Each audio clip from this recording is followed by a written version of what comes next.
Pozdrav svima ljudi, danas ćemo igrati Clash Royale.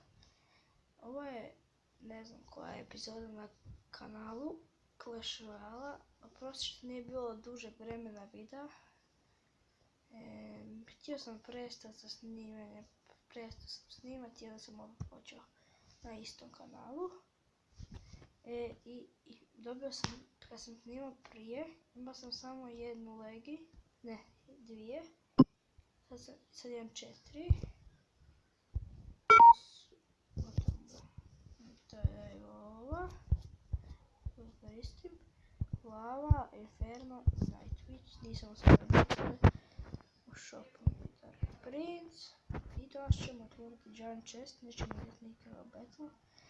Evo ja sam u Clan Crow Doktor i bit će otvaranje Clan Chesta kada sakupimo. I ovo ćemo sutra vjerovatno igrati. I ajde idemo otvoriti Giant Chest.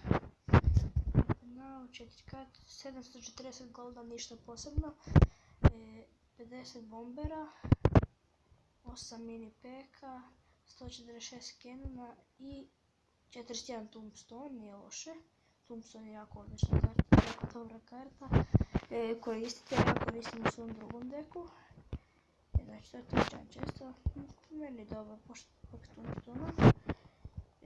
Evo ovdje koristim tombstone, ali neću krenuti što štedim 20.000 golda za Elite Barbarian koji će mi ići na level 11. Ja sam level 10, došao sam i arena 9. Evo, ovo. I ljudi, to će biti to od ovog videa i nadam se snimati jasno. Do sljedećeg klipa, veliki pozdrav!